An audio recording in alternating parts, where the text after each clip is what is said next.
धर्म और रिश्ते में फर्क क्या होता है। बहुत मस्त है, हमें पता चलेगा कि मैं धर्म के पीछे चल रहा हूं कि मैं रिश्ते में हूं। पहला बात, धर्म और रिश्ते में क्या फर्क है। धर्म में अगर मैं आज्ञा मानूंगा तो मुझे स्वीकार किया जाएगा, और रिश्ते में मुझे स्वीकार कर लिया गया है, इसीलिए मैं आज्ञा मानता हूं। उदाहरण देता हूं, कई बार एक आदमी एक सत्संग में गया, बोला बाबा आपकी शरण में आना है। बाबा ने बोला दारू पीता है? कहा। छोड़ क्या? तंबाकू खाता है? हाँ, छोड़ गया। फिर 2 दिन के बाद वापस गया, बाबा 2 दिन हो गए नहीं खाया है, दारू के 2 दिन थे। ऐसा थोड़ी होता है, तो तीसरे दिन पीना शुरू करेगा। 6 महीना कम से कम तो नहीं पिएगा, फिर आना। यानी धर्म सिखाता है पहले तुम अपने आप को बदलो फिर आओ। और यीशु मसीह बोलता है ए भाई तू नहीं बदल सकता अपने आप को, तू इधर आ, मैं बदलूंगा। आप समझे, ये धर्म और वो रिश्ता।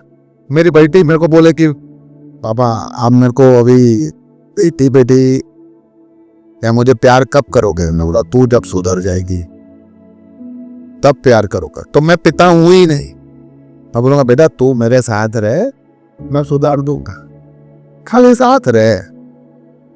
जितना अलग रहे के उतना तुम बिगड़ जाओ, जितना साथ में रहोगे उतना पिता का प्रभाव पड़ेगा। तो वही है, एक धर्म और एक रिश्ता। तो मैं मेरी बेटी को चीजें इसीलिए लेके देता हूं क्योंकि वो अच्छी है नहीं, तो वो मेरी बेटी है, आप समझे। उसके काम करने की वजह से उसके ऊपर खर्च नहीं कर रहा, वो रिश्ते में है इसीलिए उसके ऊपर खर्च कर रहा हूं। दूसरा, अगर मैं अच्छा हूं तो ईश्वर मुझसे प्यार करेगा। सब जगह ऐसा ही है, अच्छा है तो ईश्वर का प्यारा। अब देखो कोई भी मूवियां भी देखो, संसार में देखो, जो जो अच्छे लोग होते हैं उनसे ईश्वर प्यार करता है, जो बुरे होते हैं उनका गर्दन उड़ाने का। लेकिन रिश्ते में मैं बुरा हूं और ईश्वर मुझसे बहुत प्यार करता है। यहां पे रिश्ते में यीशु मसीह के पास आके मुझे पता चला कि मैं कितना बुरा हूं, और फिर पता चला तो भी वो मुझसे कितना प्यार करता है, क्योंकि मैं उसकी संतान हूं, इसीलिए वो मुझसे प्यार करता है। लेकिन धर्म में क्या है, मैं मेरे हिसाब से चलता हूं सब, मैं कितना ईश्वर को खुश करूंगा। तीसरा, धर्म में लोग 2 प्रकार के होते हैं, या अच्छे या बुरे। तुम अच्छे लोग हो, तुम बुरे लोग हो, तुम बुरे लोग हो, तुम अच्छे। धर्म में ऐसा ही है।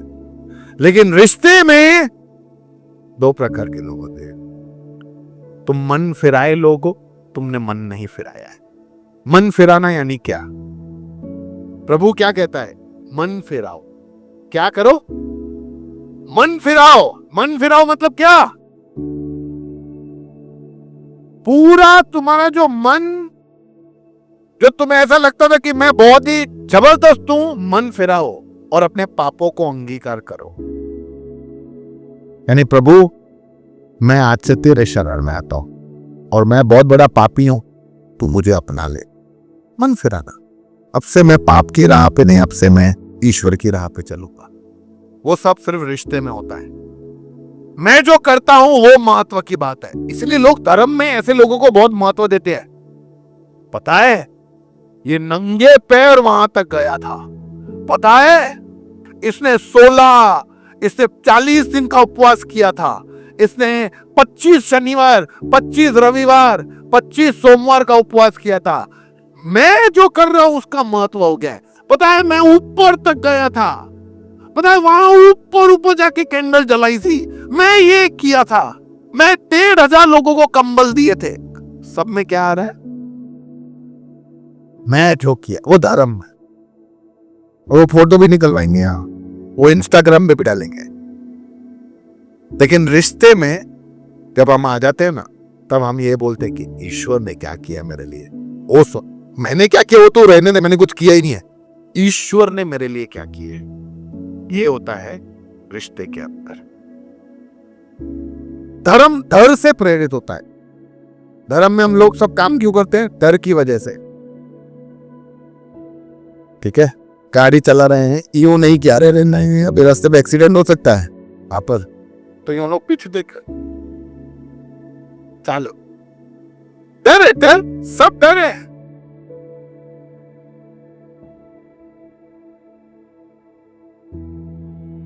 कुछ भी गिर जाता है डर।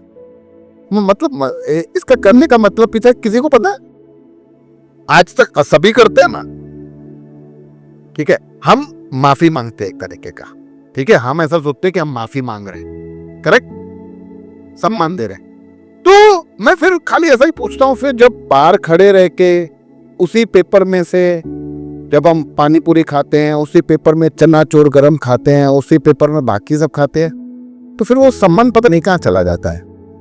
उसी पुस्तकों को जब हम इज्जत देना चाहिए, ऐसा नहीं तुम्हारे फाड़ के फेंको। उसी पुस्तक को जब हम इतना इज्जत सम्मान शुरू में देते हैं, जब साल खत्म हो जाते हैं उसको रद्दी में बेच देते हैं। तो ये हमें थोड़ा समझने का जरूरत है कि ये एक्चुअली हम कर क्या रहे हैं। ठीक है, किसी भी इंसान को भी टच हो जाते ना, एक्चुअली इसके पीछे कि सॉरी यार, ये लग गया तेरे को टूल से, बैल लग गया, सॉरी। तो हम समझ नहीं पा रहे कि हम कर क्या रहे हैं, क्योंकि हमने सिर्फ देखा है। हमें थोड़ी बैठ के सिखाया गया कि कुछ गिर जाए तो ऐसा करना नहीं। ये हमने देख देख के सीख लिया है।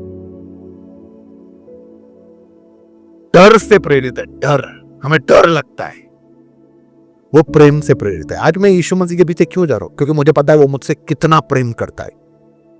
कोई डर नहीं मेरे को, वो मेरे से बहुत प्रेम करता है। और प्रभु का वायदा है कि कोई भी, न स्वर्गदूत, न प्रधानता, न शैतान, कोई भी तुझे मेरे प्रेम से अलग नहीं कर सकता। वाओ, क्या कमिटमेंट, क्या दावा है प्रभु का कि मेरे को कौन अलग कर सकता है। क्या मैं ईश्वर को प्रसन्न करने के लिए पर्याप्त कर रहा हूं? यानी हमें हमेशा धर्म में ऐसा लगता है कि क्या मैं ईश्वर को खुश करने के लिए जितना कर रहा हूं उतना बराबर है। मैं पहले जब मानता था तो मैं हमेशा वो बाबा से पूछता था कि बाबा जी मैं सही कर रहा हूँ? बाबा जी और कुछ करने का जरूरत है मेरे को, ईश्वर खुश है मेरे से? तो बाबा भी अलग अलग आइडिया देते थे। बोला तो अभी हफ्ते में 1 ही दिन आता है, 2 दिन आ, गुप्त दान कर, गुप्त दान देते को और फायदा मिलेगा। तो 10-10 रुपया हर रोज का गुप्त दान, किसी को बताने का नहीं। ठीक है, बाबा भी समझदार थे, उसको पता चला घर बताएंगे तो घर में मम्मी धोएगी, पर घर पे बताने का ही नहीं, खाने के वादे लेकिन दान करने का। इसलिए बहुत सारे लोग हैं कर्जा लेके भी ऐसा सब करते हैं।